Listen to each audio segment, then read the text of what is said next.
Welcome, everybody, to the Bo and Luke Show. I'm your co-host, Luke Carignan. And I'm your other co-host, Bo Bravo. And today we are talking to none other than Colonel, United States Army retired Rob Campbell. We will call him Leader Extraordinaire. Absolutely. I just call him Rob during the show, but it is a fantastic episode, everybody. We really get into a lot of different topics with Rob on this one, and I just love how he's an open book.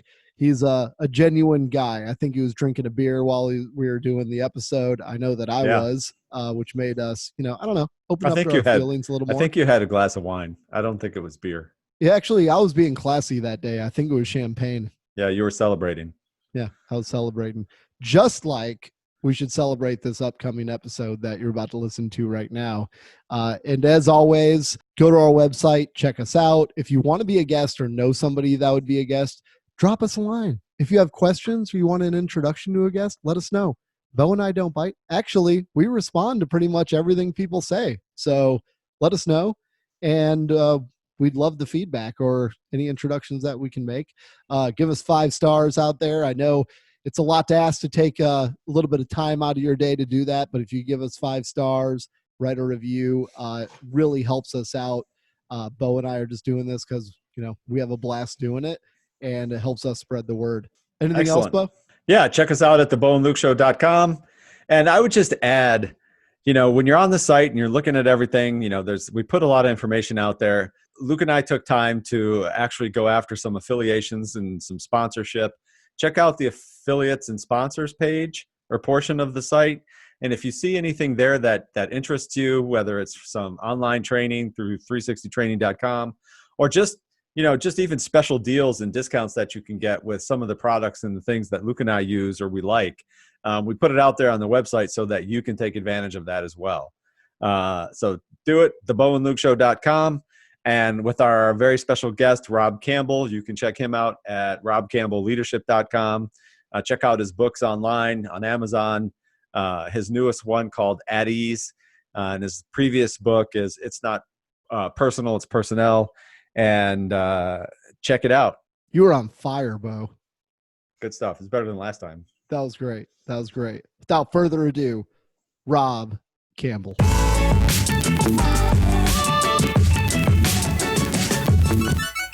So, Colonel retired Rob Campbell, tell us a little bit about yourself, your journey, where you started out in life, what got you. Just take us back to the beginning. Take our listeners back to the beginning of how it all started for you. Yeah, you bet. A native of Massachusetts, where I was born and raised, spent my entire life, and went off to college in 1986 as a basketball fanatic, right? I had no objectives, no dream to join the Army whatsoever. I was just going to play basketball and go be a businessman like my dad. And didn't make the team freshman year. And in high school? And no, in college. Oh, in college. Didn't make the team freshman year in college out in Western Massachusetts. Massachusetts College of Liberal Arts. Used to be North Adams State College. So back up a minute if you can. So you said you mentioned your dad. So paint a picture of us here, for us. You're in Massachusetts. How tall are you? So because if you're dreaming of a career in basketball, Bo and I knew at like 7th grade that wasn't going to happen for either of us. Walk us through that a little bit. Yeah, I should go back a bit. So I'm 6'2", and that's about as tall as I got. I thought, maybe I'd be like a 6'4", 6'5". My 2 sons are both 6'6". Wow. So they got the height gene. It must have bypassed me onto them. But only boy of 4 kids, 3 sisters, and grew up in a small town in Massachusetts. A good childhood, playing basketball, riding my mini bike and motorcycles, and just wanted to go off to be a professional like my dad, who was a commercial insurance salesman. He was in the Army Reserves too, which was never really a passion of mine. It wasn't something I was going to follow him in those footsteps. But as luck would have it, or destiny, I guess, in college, went in and didn't make the team freshman year. And I got no left hand. I don't know why I didn't notice that, but but I got no left hand. So that was it, right? So there's my passion comes to a screeching halt. Everything I'm all about is basketball. And I was out of money at the same time. It was like the perfect storm. And there's all these posters up in the dormitory about free tuition and sign-up bonuses for the Army National Guard, Massachusetts. So what year is this around? This is 1986. Okay. Awesome. Yeah, graduated that spring, got to school that fall, and it all came together. So I was like, I could do this. I could be, a weekend warrior like my dad was, and go off into business and stay here in Massachusetts. And I signed up, went off to basic training summer of '87, and found that, I kind of like this stuff, the challenge and the leadership, and it was a good fit for me. I came back, ROTC arrived on campus and signed up for that because that was an extra $150, right? That was all about money in the early days, and it's turned into a call. That's a lot. That's a lot of money. Oh, absolutely. $150 in '86. Wait, so I've never been in the military. So map this out to me as to how this works. Yeah. So you sign up for what, and you get $150. Like, what are the strings attached to that $150? So, you sign up for the Guard and you get the weekend drill pay, and then you get the sign-up bonus, which is like, I don't know, I think it was $1,000, $1,500, and that was a gold mine. Right, that was the lottery back in those days. And then I discovered ROTC. Again, very focused on money, right? I'm a college student. I'm broke. Sure. $150 a month to sign up for ROTC. Okay, cool. So I went to go see the recruiter, and he's asking me all the right questions about my passion and leadership, maturity, and what my long-term goals are. And I keep asking about the money. So it's $150. And he makes the point to me, like, hey, listen, this is not about the money. Okay, I got that, but it's $150, right? And so, once I was over that and they accepted me into the program, I found that, wow, I really found my calling. It was a chance to lead and be out in front and do things and meet the Army's challenges. And I just got more and more attracted to it. My wife and I always had this vagabond spirit, wanted to travel. So the Army was a perfect fit. So I did ROTC through college, graduated in 1990, was commissioned, went into the infantry as a second lieutenant, and never looked back 27 years later. So you had an active duty appointment, if you will? I did, yeah. I kind of fought my way because it was 1990 when I went into the Army basic course, and they didn't need lieutenants. The military was downsizing at the time, very competitive. And I went through one of the last, they called them the Commandant's Board in the basic course, where they would select a handful of reserve officers to serve on active duty, which is what I wanted. So I went through that, got picked up, and off I went on this active duty tour. Never really had any all right, I'm going to do 27 years. I'm going to make colonel. I'm going to do all these great things. It was just about, okay, let's go do this, and be the best I can. Wow. See, what I really love about this, Bo and Rob, is that I think a lot of our listeners, especially the young ones out there, don't know what they want to do with their future, and they don't have a plan. And the best part about this is, like, Rob, your story resonates with me a lot because I never had a plan until I probably hit my mid 30s, and I guess to all of our listeners, like, really take note of what Rob's saying is that, at some points in your life, it's okay to not have a plan as long as you're making the right choices, which was a great choice, obviously for you to join up. And even if it was for whatever reasons it's for, right, if it made sense at the time, it was a good choice to make, which led you to where you are today. But continue. I just wanted to call that out. No, you nailed it, Luke. I mean, and it's one thing that I'm really hyper-focused on now in the veterans transition. We can get into this topic if you like, but yeah, for sure. Right. Like you, I was clueless in terms of what I wanted to do. I was following my dad's footsteps. I figured I'd be a businessman. I should have majored in art or history because I found that I really enjoyed that a lot in my older years, but I didn't know that as a young man. And many don't today, and that's what's missing somewhere in the curriculum and in upbringing and how we transition people into society is to determine what makes you tick. What is it? What would you do if you could wake up tomorrow and the bills were paid and money wasn't an issue? That ought to speak to you, in terms of what paths you choose. And you can always change course. Right. I always make the point: careful to anchor yourself down. Don't get into the job, buy the house, the car, the boat, and then get fixed in a position. Be flexible so that you can change course as you go. Yeah, that's great advice. I had a similar experience. Luke, I don't know if I've ever told you the story, but real quick, National Guard, same thing, boot camp, went to college. I was doing my weekend drills, had my GI Bill money, and the two combined was about $250 a month between the GI Bill monthly payment and my guard drill, and I was doing better than all my buddies, right? And I only had to work one weekend a month. But same thing. I had a good friend who was on a full Air Force ROTC scholarship. So we're freshmen. He's doing his thing in Air Force ROTC. They didn't have Army. All they had was Air Force at my school. Yeah. And I went in with him one day, and I'm like, I'm going to check this out. And I think I'm a real badass because I've been through boot camp. I've been to AIT. I'm a soldier, right? Sure. I was a private first class at the time, and I knew everything about the military. And I walked into that detachment, and this not too far, I mean, just about a year behind Rob. This was like 1980, fall of 1988. And I heard someone, and back then, I mean, I had earrings in both ears, you know, and somebody made a comment like, who's this guy walking into the detachment? Man, he's got earrings in his ears, blah, blah, blah. And I literally walked right back out and never went forward. That was it. That was the end of that was done. I was like, yep, yeah. No ROTC for me. Anyways. Incredible how things happen. It is. So you're a second lieutenant, infantry officer. That's tough. And I think a great topic, Rob, because you're talking about we'll talk about your new book, or not the one that just came out, At Ease. But I think it would be great for our listeners to understand, people who don't have a military background or any, or even, I mean, we could have professionals listening, who's ever listening.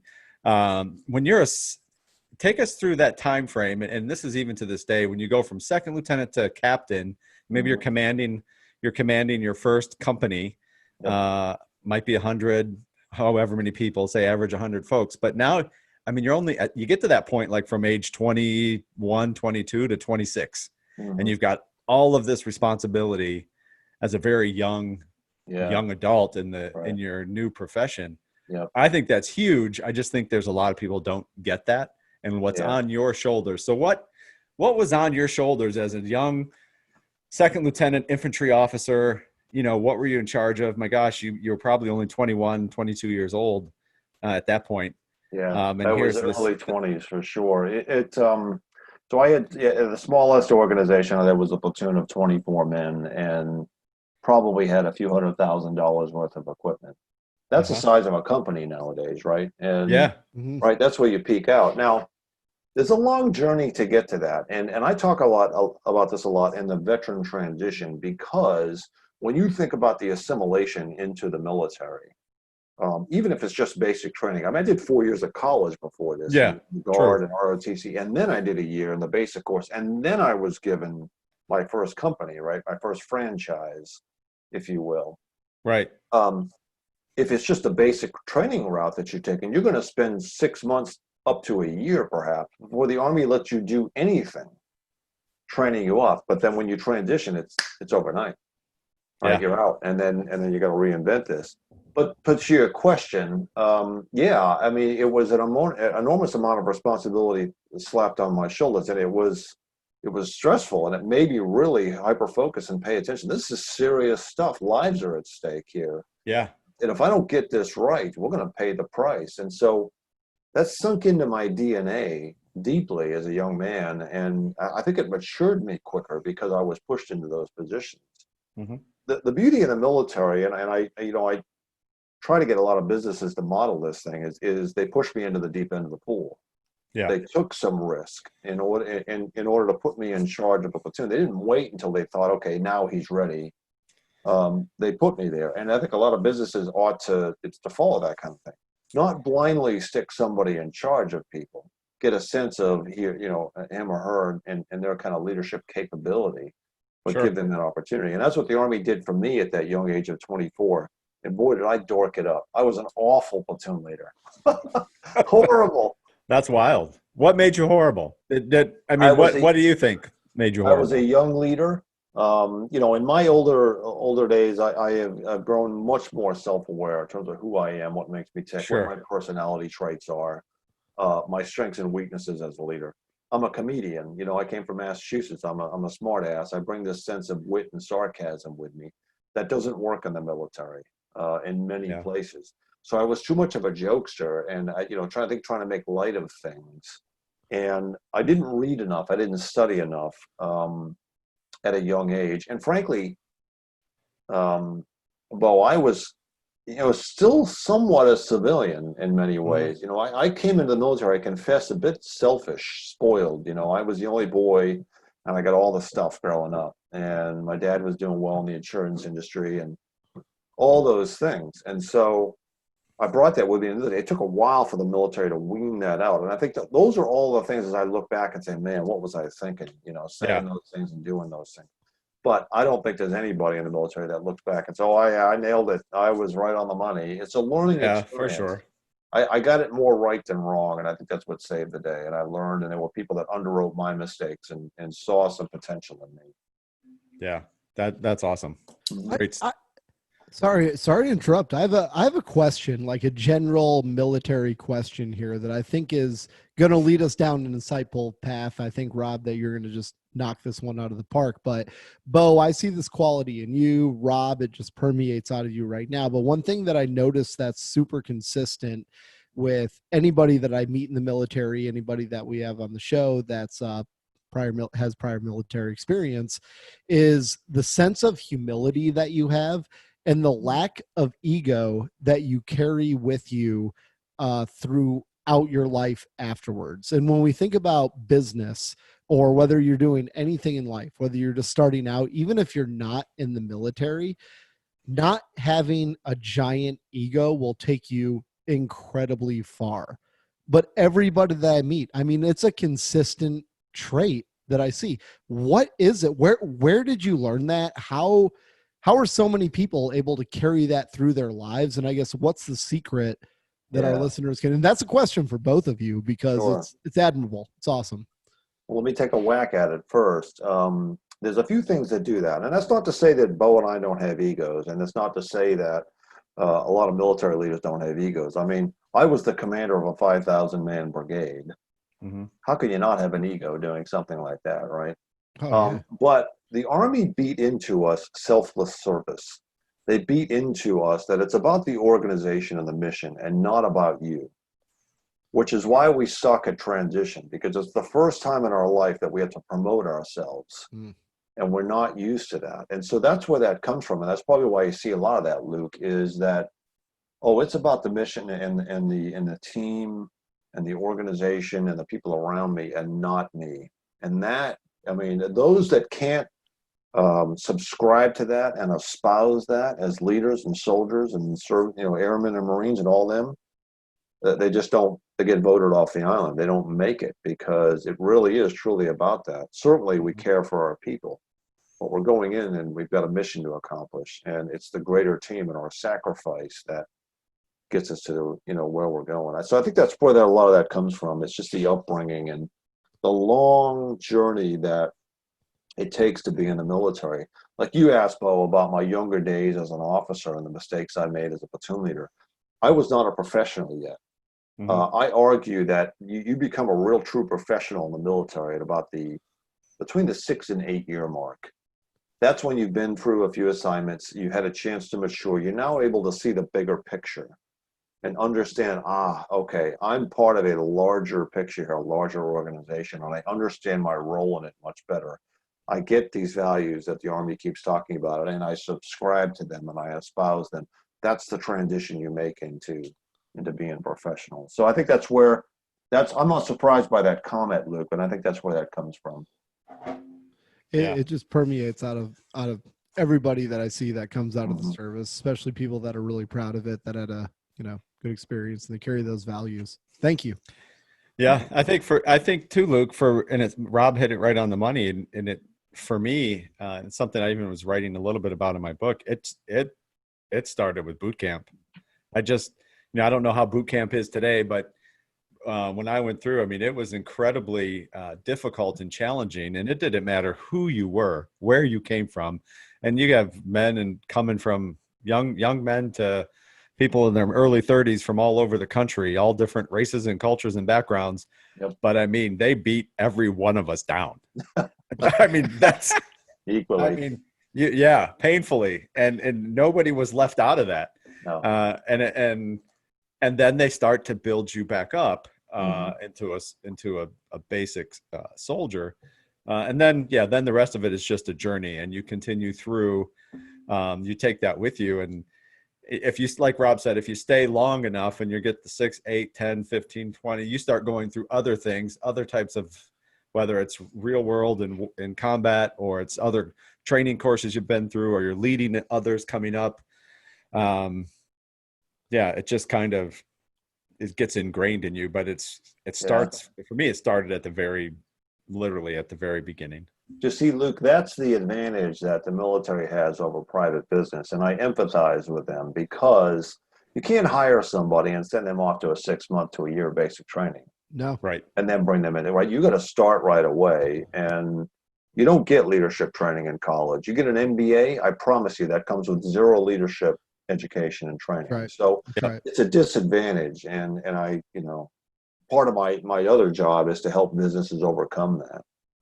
And I love touching on this subject, because if our listeners want to know how to improve immediately, like to see actual results before 10 a.m. tomorrow when they go to work, is to check their ego at the door. Yeah. And they will be so shocked at what they actually learn, the type of perspective that they take on things, and the decisions that they'll make once their ego is taken out of it. Because then I think, hurt, anger, other human emotions are out of the equation once you check that ego. It's just, I don't see any other demographic of people where it's so consistent that their ego is checked other than the military, which is awesome.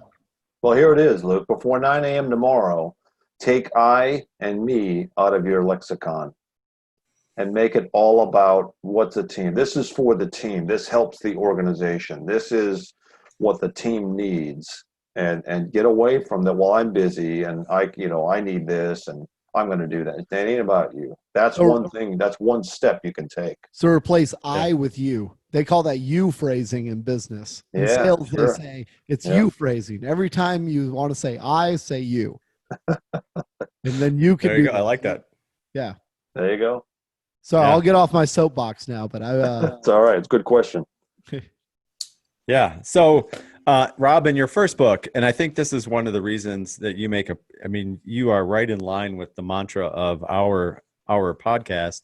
Our tagline is be better, know better, do better, and let's get after it. And then I want to highlight for folks, in Rob's first book, it's called It's Personal, Not Personnel. The foreword was written by General James T. Hill.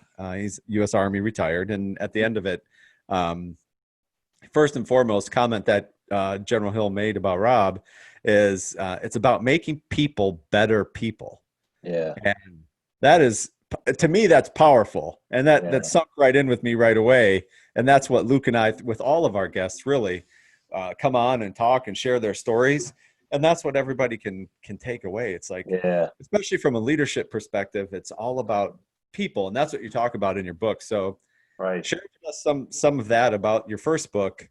And I know it's all about your career, but you have some very, very profound leadership principles, tactics, and it really is a focus on, it's a focus on people. It is, yeah.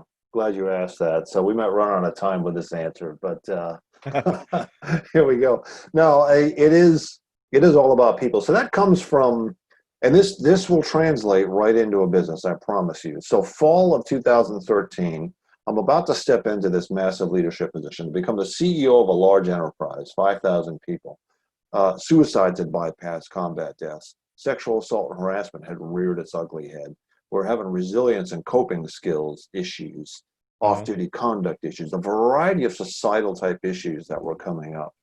And I knew that walking into this and taking, command of this organization, I'd have to deal with those things. And I could certainly, and I did, we zeroed in on a lot of those problems and serviced them. But I knew the greater thing was really about investing in people. That was my mantra going in. And to invest in something is to give time, talent, resources, right? To gain something in return, as you might invest in a garden to take in its beauty, or real estate to gain more income. You invest in people to make them better people. Notice I didn't say increase productivity, market share, Yeah. efficiency. All that will come. Now, this isn't to say that you need to school people on their job description of what they need to be doing inside the organization. But Bo, if you know that I've got your back and that I care about your advancement, Luke, if I'm talking about your path ahead, even if I don't know what it looks like 5 years down the road, but we're having that discussion, and I'm telling you where I think your strengths and weaknesses are, and I'm pulling things out of you and how you see yourself. I'm investing in each of you. Then when the task rolls down the hill, when times get tough, when a pandemic happens, you will rise to the occasion. Right. The reverse, if you don't get the sense that, you trust me and that I've got your back, or Bo, you just, you don't quite know where you stand in the organization. You're kind of questioning where you think, well, am I doing well or not? I don't know. Mm-hmm. Then you're less apt to rise to the occasion to do what needs to be done. Fall of 2013, I couldn't tell the future. I mean, President Obama was talking about shutting down Afghanistan altogether. But we're a combat brigade deployable. Where are we going? I couldn't answer that question. You want to talk about an environment ripe for investing in people. Mm-hmm. That was it. And that's what it was all about. If I can make you a better person, if what I do and interacting with you and helping you see yourself better makes you a better father, husband, leader, all those things, then I've done my job. And that's what you'll find you'll fill your technical gaps. Right. I'm not worried about that. Plenty of people that can teach you how to be a better logistician, or how to be a better marketing director, or how to do this better. Technical stuff. I'm focused on making you a better person, and all of that will come. That's where that comes from. Yeah, that's go ahead, Luke. I would say it's very admirable. It's human. You're humanizing everything. Yeah. It's personal, not personal. So the story on that, now I'm talking to a human resource professional up in Army Human Resources Command. You remember the big monstrosity of an organization that was the HR for the Army. Right. And they wanted to move a soldier of mine in the month of February. On paper, it was easy. Cut and paste, right? Took this soldier to this unit, move him across the country into this new duty station in the month of February. Okay, easy, good, right? Army gets what it needs. Well, this guy's got a house that he's paying a mortgage on. His wife is working. He's got a daughter in high school. Mm-hmm. So you telling me you want to pull his daughter out of high school in February? Come on now, right? Yeah. And so I'm talking to this professional of HR. I said, look, this stuff is personal. It's not personnel. That's where that comes from. If you'd have just asked the question, hey, Luke, we need to move you in February. What does that do to you and your family? Well, I'm glad you asked. This is what it does. Ah, okay, I got you. Well, I tell you what, let's postpone that until May when she graduates. Can you do it then? Yeah, of course, absolutely. Or maybe you say, sure, I'll go. If the Army needs me, then I'll be there, because it's a time of war.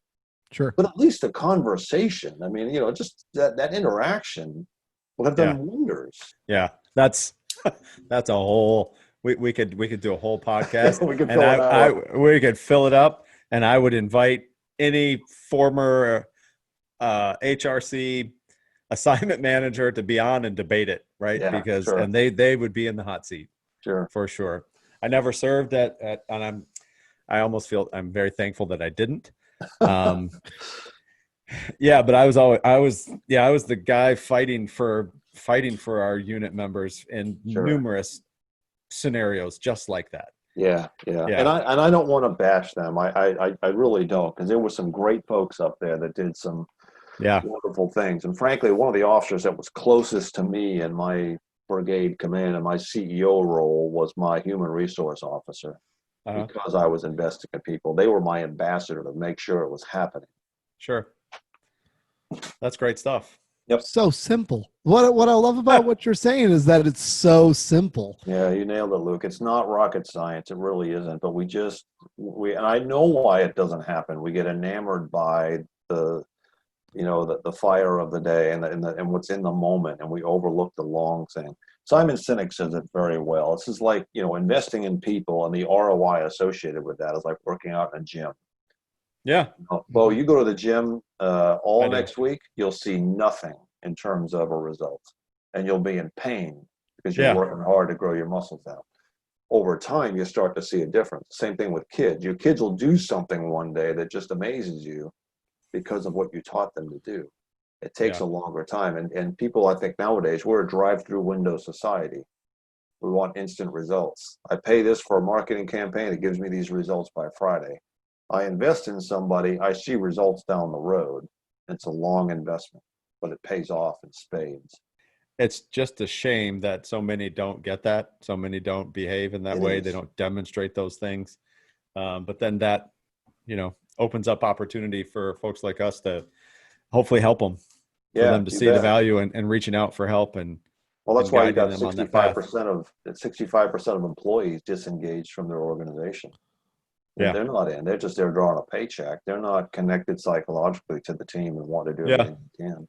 No, they're surely Right. not. They're not finding the purpose, the mission, none Right. of that. And because leadership is not investing in them That whatsoever. I think that number's low. I think that you have about 30% that just don't even want to admit it or just lie and say that they are. I bet if they really got down to the nitty gritty and to the simple things like you're saying, Rob, is just like ask and really get to the bottom of it. I would not be shocked if somebody told me that number is actually like 5%. Yeah, me neither.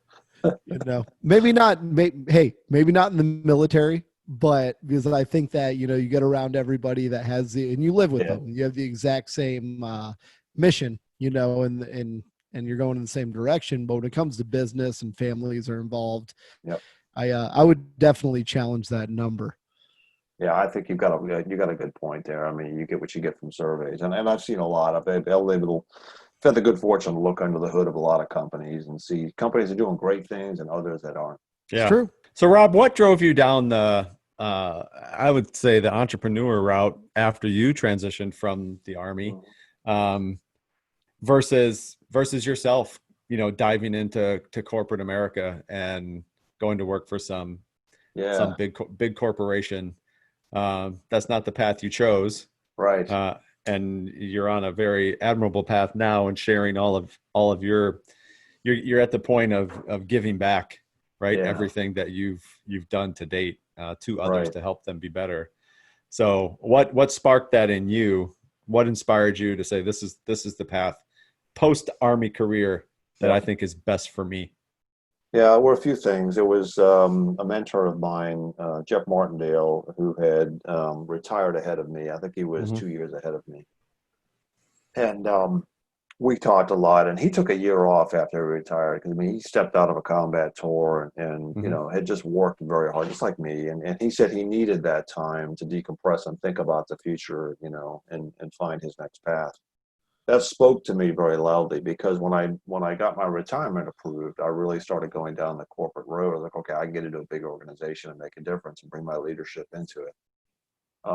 But it just, over time, it just put a bad taste in my mouth. It was like jumping out of one frying pan into another, because I would demand some pretty high salary. I'm a retired Army colonel, but they would get every penny out of me for that money, right? If they were going to pay me a six-figure salary, up into the 200,000 range, then they were going to squeeze every bit of money out of me for that.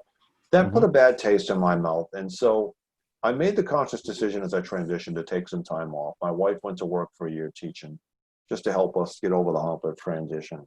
And then a friend of mine called and invited me into a conference where I met a bunch of young entrepreneurs that were doing some amazing things. It's really attracted to that. And one of them had written a book in 100 days. That's where my first book, the motivation for that came. Like, wait a minute, I've been surrounded by terrorists. I can do that, right? It was a challenge, a personal challenge to me. And I'd always enjoyed writing. And so I made the call to do that. So this is January of 2017. I've only been retired 4 months. And this, the seed gets planted in me. And so I come back and say, okay, I'm going to start writing a book. And when I was doing that, I discovered that, I could sell this. I could speak, I could consult, I could coach, I could teach, all based off of what I'm doing with this book, which a lot of people do. The book becomes a big business card for them. Sure. And that's where it was born, was right there. I was like, okay, I could do this. But here's the misstep, right? This is a friend of mine calls this the gateway drug for entrepreneurship. And what it is you go in, you get a tax ID number, so you got a real business, right? Right. And then you get a website, and poof, you're in business. There it is. No, you're I get not. it. All you have is an idea. You have nothing, right? And that's all I had was this idea of spring of 17, starting this business. Book comes out in the fall. My first customer didn't come until January of 18. It took that long to find somebody.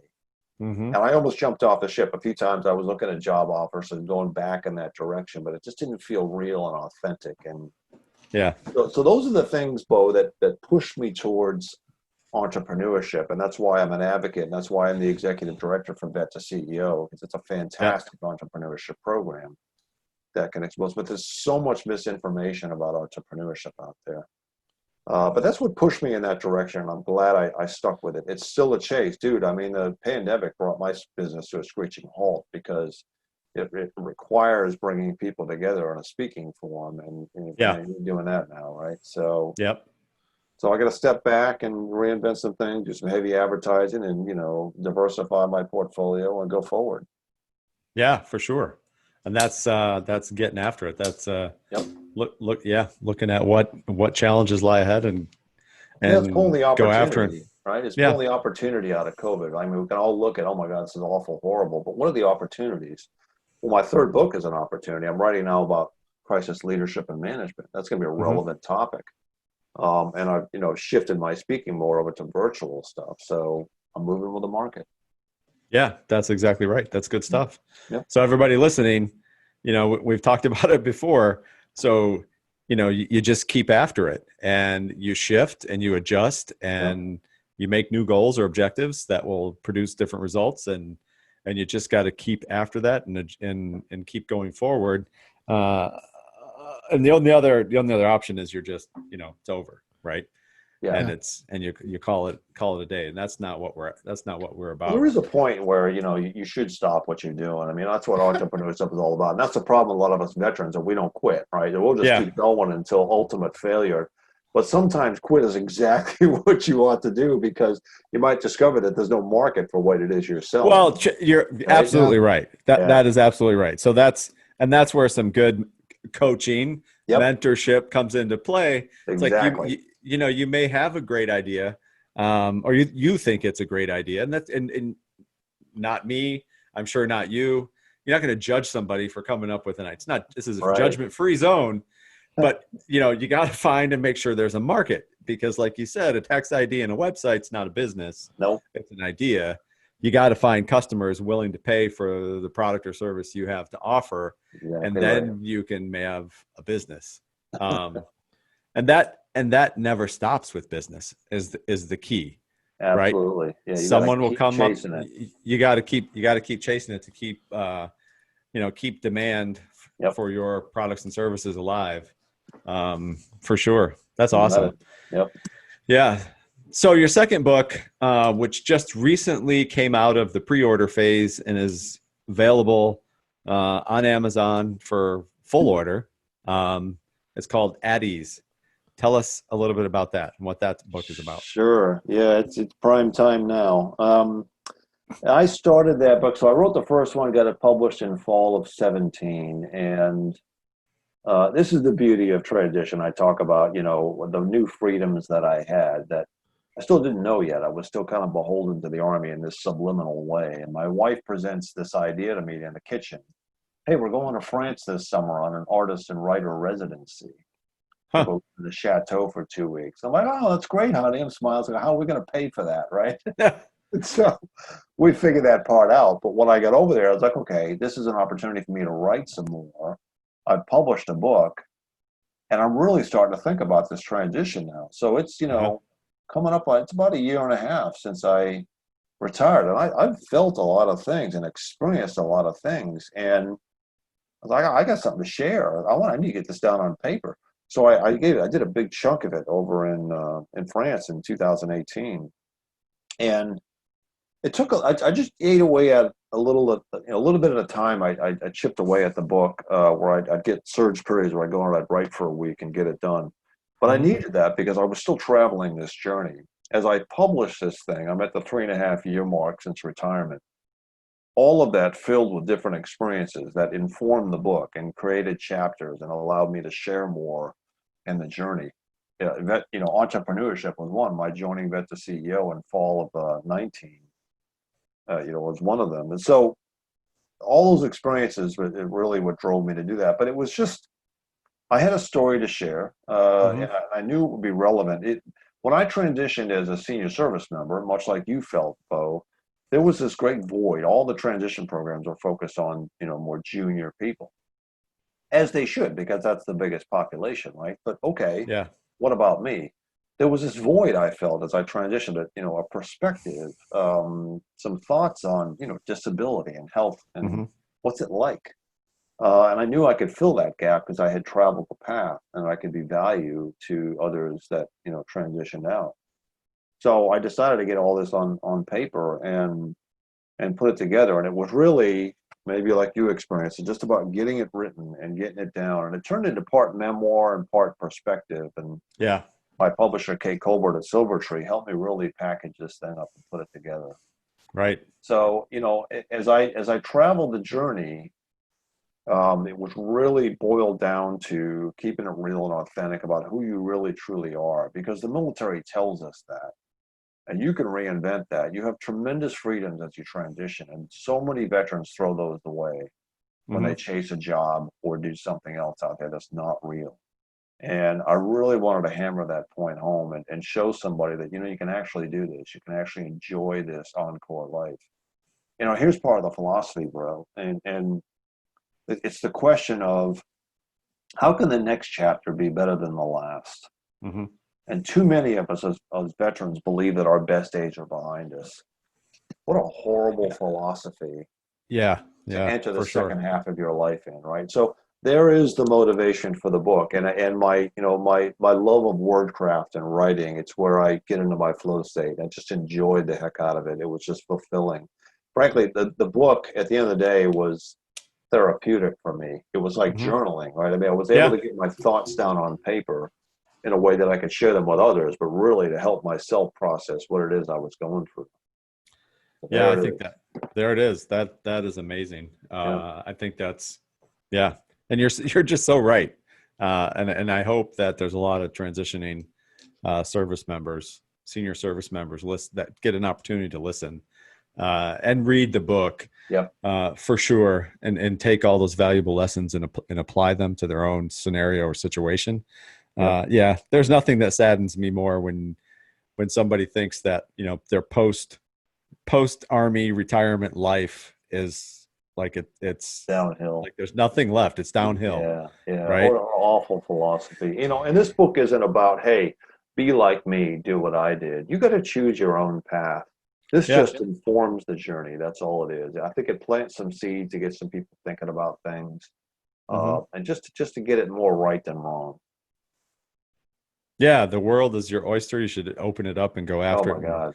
Have a new dream and do what you want to do, and don't let someone else influence you. I know for me it was tough transitioning out of the Washington D.C. area, and me being an HR officer and helping hundreds go before me, and they come to my office and they're talking about this job interview, and here's what you got to do in your resume, and this government contractor this and that government contractor that, and you have a top secret clearance, so this is where you want to go, and this is the kind of pay. So there was a lot of steering in that to that government contractor world, because it is just so prevalent in that area that it's almost like my gosh, it almost, looking back, it almost felt like you're being brainwashed that you have to transition and then go right back into government contract work. Makes complete sense.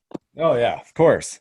And I fell for it, and I've rewritten that chapter since I retired numerous times. And I think I'm like you. I think I'm finally now coming into what it is that the writing, the speaking, the coaching, what it is that I want to do in my groove. And you gotta just keep after it. So you do, I talked to an Army captain recently, and this is, this story that I'm about to tell is I hear it all the time. I just heard it last week where he was a logistics officer, a transportation officer. He didn't want to be a transportation officer. He wanted to be an infantryman, a ranger, or be in a ranger regiment. Sure, why not, right? And a lot of people want to do that. But the Army, in its infinite wisdom, made a transportation officer. So he did that. He got through Ranger School, actually, which is unique for a transportation officer, commanded a company in the 82nd Airborne Division, and was doing great. Decided to transition as a captain for all the personal reasons, right? Okay, so off he goes. And as he did that, everybody was telling him, well, you need to go into the transportation logistics field. That's what you need to go do. That's what you got to go do. So he listened to all that, and he started interviewing in all these places. And he came on these interviews, and he was like, this isn't me. It's not real. Yeah. And by accident, somebody said, go interview at Northwestern Mutual, to be a financial advisor. Completely different from what he grew up doing. He loves it. I mean, he loves it, right? So, but he found that by accident. And if he hadn't done that, he might have grabbed onto one of these transportation jobs, and he'd be miserable today. And he'd be miserable. Yeah. Yep. Yep. Wow. Yeah, that's a great story, for sure. It's happening every day. Every day. You're absolutely right. Yep. So, Rob, during these weird times that we're in with pandemic, everything like this, we're seeing an economic downturn. So I want to, Mark Cuban actually had a quote that said, during a bull market, everybody's an expert, which I love that quote because people listen to people, their friends, family, and they don't want to start a business when everybody else is on top, when it's actually easy to go out and be an entrepreneur, right? Sure. And in a bull market, there's it's a money grab, right? Yeah. Now that we're in a pandemic, all those people, all the naysayers that are like, friends, family, everybody that says, you know what, here's the pitfalls, all the experts out there, they're dying down now. So I would almost say, I want to hear what your take is on that. Now all those, naysayers are dying down. Is this not the perfect time for someone to become an entrepreneur now that all those other people are kind of exiting the space as well? Yeah, I think it is. But Luke, I would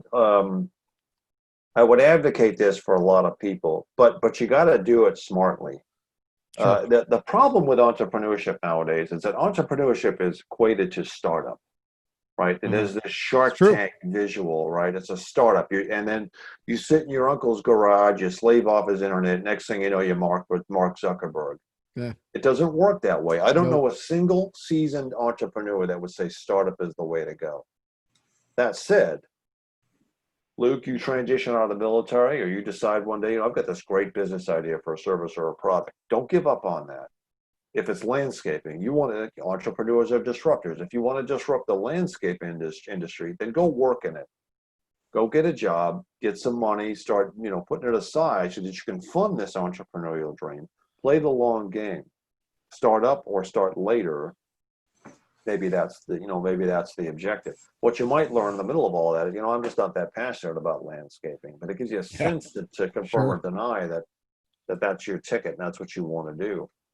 I have a friend of mine, Chase, who was a Marine Raider, Marine Special Operator at the peak and the pinnacle of, being a rifleman in the Marine, as a Marine, deploying on the front lines, at the very cutting edge. At 13 years, he's an E7 and decides he's going to transition out long before he gets any retirement. And because he just had, he saw nothing but, repeated deployments. He had a young girl, and so it was a family decision to do that. And he goes off into a carpet cleaning business. And I make the joke that he left the Marine because he was passionate about carpet cleaning. He's not passionate about carpet cleaning, but the carpet cleaning business is a vehicle for him to chase his entrepreneurial dream to get to that place someday, right? So it brings income in. He's probably a really good carpet cleaner because he brings problem solving and leadership and all that the military taught him into that venture. But it's a franchise option or buy an existing business, and there's multiple paths in entrepreneurship that one can take. That's why I'm such a fan of it, because if you're walking into it and you're thinking startup's the only way, no. It's not. You can get into franchising. Frankly, for military people, that's what we did all of our careers, was franchise. That brigade of 5,000 men and women that I took charge of had existed long before me. Yep. It already had its processes. It had its market, all the things. Yeah. Right? All I did That's was just come in and make it better during my time. And that's what franchisors do. Great analogy. Yeah. Absolutely fantastic. And I didn't realize that until later in my journey. I wish I'd known that up front. And so I'm working hard to kind of expose veterans to the options of entrepreneurship and that they don't have to give up on their dreams.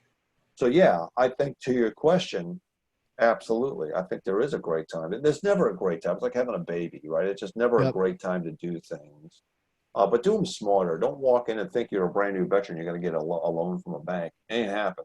Nope. All right. But don't give up on your dream. Take the long view. Go work. Find yourself a vehicle to get you to that place. And just think of entrepreneurship from a wider aperture, a wider perspective. But get after it. You know, you got something you believe in. Get after it. Like me, I know that companies need leadership in a drastic way. I believe in that wholeheartedly, and I've seen the results of that. So I'm going to chase that to the end of the day. Yeah, it's slow right now. I can't get up on a stage and speak, but I can do it virtually, and I can give back, and it'll come back because that need is not going to disappear regardless of the economy. Well, you know, to that point, I met a guy at a Christmas party, not that long ago. Actually, I think it was probably like maybe this last Christmas or the one before. It doesn't really matter. Doesn't matter to the story. Yeah. But he had just sold his government contracting business in DC for over $100 million and retired at the lake out here next to Roanoke at Smith Mountain Lake here in Virginia. Wow. Yeah. And so I'm a young entrepreneur, right? And so my business is a complete roller coaster. We started it in 2015. It's gone up and down. Finally, it's starting to gain some consistency and flourish a little bit. Yep. It's gotten so great to points where I've made incredible money. It's gotten so bad to like, you know, I work for a different company now. I completely took myself off of payroll and I have somebody else doing the CEO job that I normally do. Yep. And something that he said to me that stuck with me, and which is, I think, why the company still exists today, is I said, you know, give me some advice. You just sold your company for $100 million. What advice would you give a young entrepreneur? And he said, your success solely rests on your ability to handle catastrophes. Yeah. He says, you'll run across a few of them, maybe 3 or 4 during the business. Yeah. But he said, your competitors won't be able to handle them. Nobody can handle them. If you can figure out how to handle the catastrophes in your business and get you and your employees past them, you will be successful. And that's the only secret to doing it. Let me respond to that. It's funny. I'm writing my 3rd book right now, and the title of it is Left and Right of the Boom, Leadership and Management, or Leading and Managing Through Crisis. So it's related to the IED. That's the boom, right? And the left of the boom, Bo, you remember, all the focus we placed on the counter IED effort, trying to avoid the bomb altogether, understand what the network's about, all the preparation you do before that crisis hits.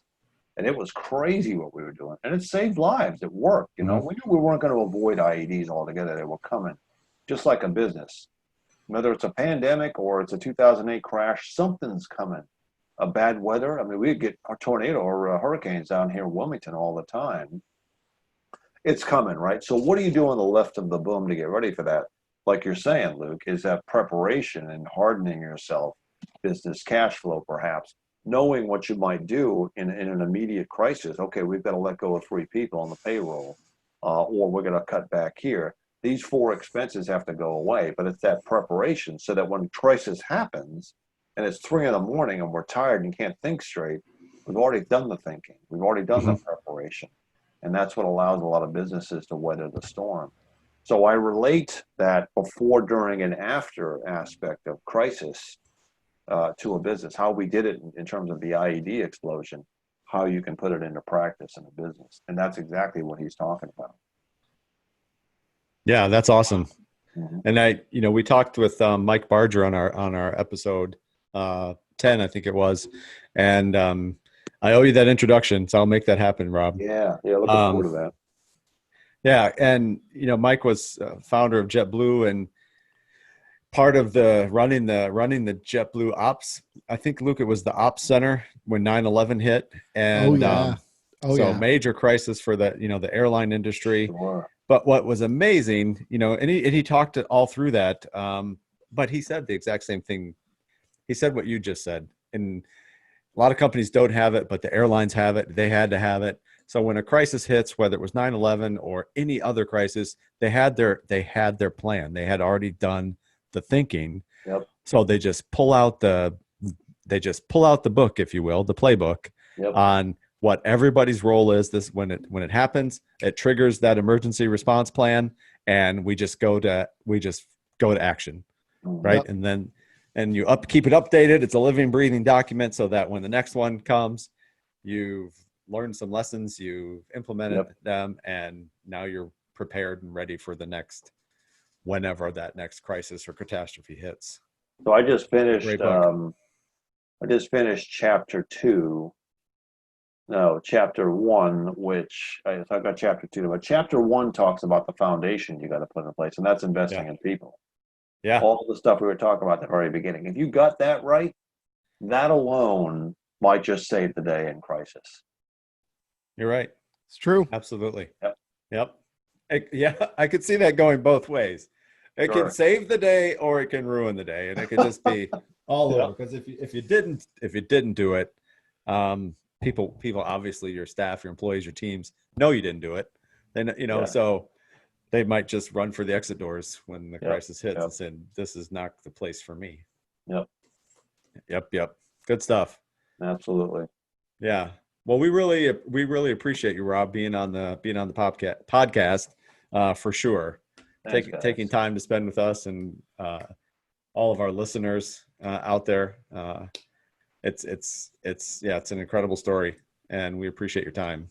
Yeah. No, it's great. Good stuff. I was looking forward to this. So I applaud what you guys are doing, and standing by to help you or your listeners. Anything I can do. You too, Rob. We're very grateful to have you on. You're a good person, and you're doing a great thing. So thank you. Thank you. Yeah, and I want to mention here, folks, if you want to find Rob, you can literally go to robcampbellleadership.com. That's his website. It's a good-looking website for sure. Very clean. Tells you all about Rob and what he's doing today. So make sure you check him out. And of course, you just type in Rob Campbell on Amazon and books, and you'll find his books. And you sell them are they available on your site too, I think? Yeah, they are. You get on my site, click the links, it'll take you there.